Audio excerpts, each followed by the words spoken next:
بسم اللہ الرحمن الرحیم۔ السلام علیکم۔ موت کی یاد سے دل نرم ہوتے ہیں، مگر میری بہن، ایسے سخت دل کو نرم کرنے کا علاج سید رسول صلی اللہ علیہ وسلم نے اپنی زندگی میں بتلا دیا ہے۔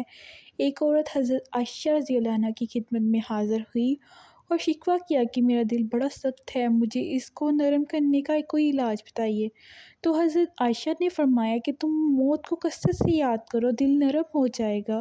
اور کیوں نہیں، یہی بات حضرت محمد صلی اللہ علیہ وسلم نے فرمایا، لذتوں کو توڑنے والی چیز موت کو کثرت سے یاد کیا کرو۔ ہاں، تو اس عورت کو موت کی یاد کوئی فرمائی۔ وہ عورت چلی گئی اور تقریباً 1 ماہ بعد واپس آئی اور کہنے لگی، اللہ تمہارا بھلا کرے، موت کی یاد و اقتدا دل کی سختی کو دور کرنے میں بہت اثر رکھتی ہے۔ افسوس، آج ہماری بہنیں آخرت کی زندگی اور موت کے تذکرے کے قریب ہی نہیں جاتیں۔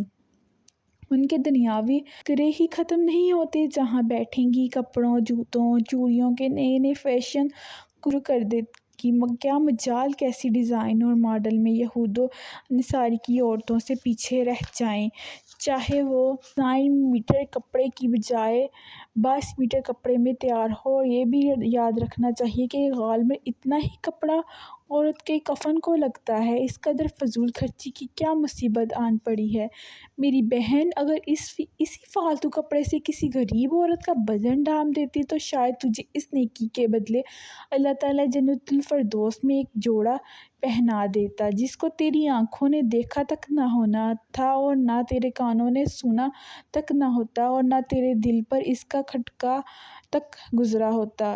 جیسا کہ ابو سعید خدری رضی اللہ عنہ سے روایت ہے کہ رسول اللہ صلی اللہ علیہ وسلم نے فرمایا، جو مسلمان کسی مسلمان کو اس کے ننگے بدن پر ترس کھا کر کپڑا پہنائے گا، اللہ تعالیٰ اسے جنت کے سبز جوڑے پہنائے گا، اور جو کسی بھوکے مسلمان کو کھانا کھلائے گا، اللہ تعالیٰ اسے جنت کے پھلوں سے کھلائے گا، اور جو مسلمان کی کسی مسلمان کو اس کے پیاس پر ترس کھا کر پانی پلائے گا تو اللہ تعالیٰ رحیم مختوم مہربان شراب اسے پلائے گا۔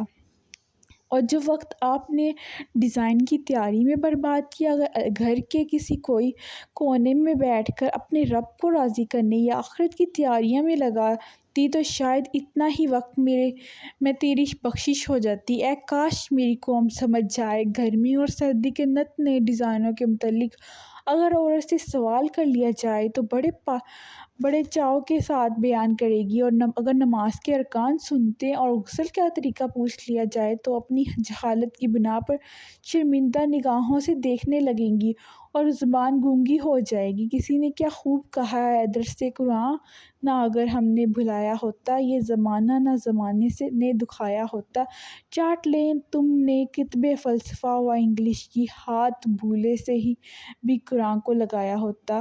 ہائے افسوس کہ ظالموں نے اور کا کچھ اور کر ڈالا تجھے، ہائے کن ناقدر دانوں سے پالا تجھے۔ یہ تو کوئی سحر کی بات نہیں ہے کہ انسان اسی رخ پہ تیرنا چلا جائے جس رخ پہ دریا بہہ رہا ہو۔ فخر کی بات تو یہ ہے کہ انسان دریا کی مخالف سمت میں تیر کر دکھلائے۔ چنانچہ یہ کوئی فخر کی بات نہیں کہ آج دنیا تہذیب و تمدن کے جس غلط رخ میں بہتی چلی جا رہی ہے، مسلمان بھی اسی رخ میں بہتا چلا جائے، بلکہ مسلمان بیٹے اور بیٹی کے واسطے فخر کی بات یہ ہے کہ وہ ایسا رخ اختیار کرے کہ دنیا اپنا رخ موڑ کر مسلمان کے رخ پر چل پڑے۔ اور کیا اس کی مثال دنیا میں موجود نہیں؟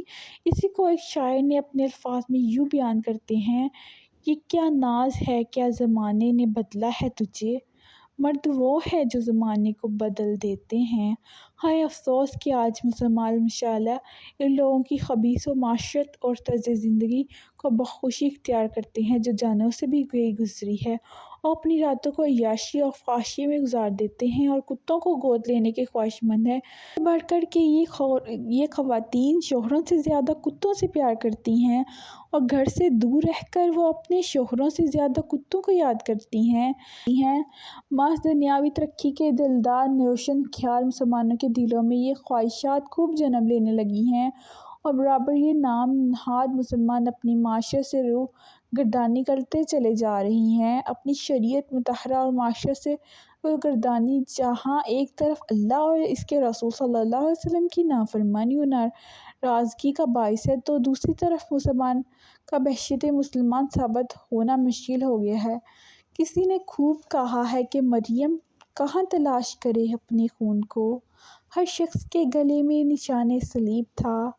اور اکبر الہ آبادی کہتے ہیں، نئی تہذیب میں وقت زیادہ تو نہیں ہوتی، مذاہب رہتے ہیں قائم، صرف ایمان جاتا ہے۔ اور علامہ اقبال فرماتے ہیں، وضع میں تم ہو نصارا تو تمدن میں بہنود، یہ مسلمان ہیں جنہیں دیکھ کے شرمائے یہود۔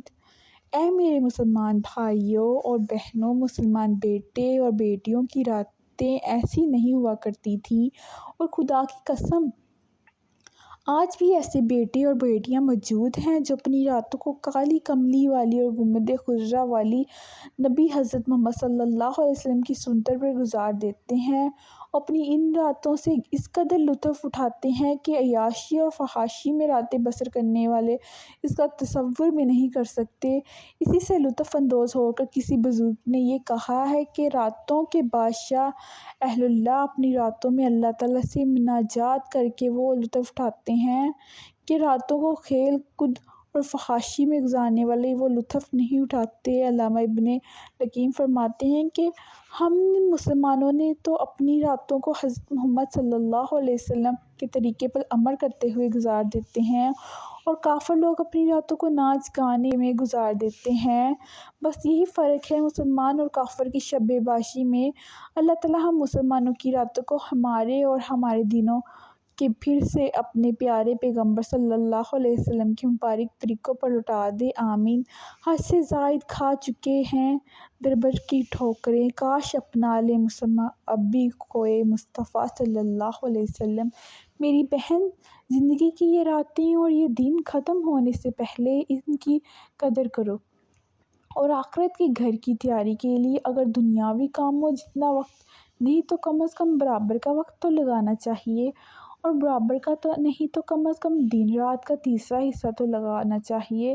دیکھو، ایک باغ میں رنگ رنگ کے پھول ہوتے ہیں، ہر پھول کی خوشبو دوسرے سے جدا ہوتی ہے، ہر پھول کا رنگ دوسرے سے جدا ہوتا ہے، ہر پھول کی مہک دوسرے سے الگ ہوتی ہے، اور ہر پھول کی شکل دوسرے سے مختلف ہوتی ہے، لیکن بلبل اگر صرف گلاب کی پتیوں پر ہی صدقے اور واری ہو جائے تو اس کا مطلب ہرگز یہ نہیں کہ دوسرے پھول پھول نہیں، ارے وہ بھی پھول ہیں۔ اسی طرح اگر تم دنیا ہی کے مرجھانے جانے والے پھولوں پر صدقے اور واری جاتی رہی اور آخرت کے کھلے ہوئے پھولوں کی تم نے خوشبو بھی نہ سونگھی، تو بتاؤ پھر اس خدا کار کو کل کیا جواب دو گی جو پینا ہے۔ اللہ تعالیٰ فرماتے ہیں، اور بے شک تیرے رب کی پکڑ بڑی سخت ہے، یعنی جو چاہے وہ کر گزرنے والا ہے۔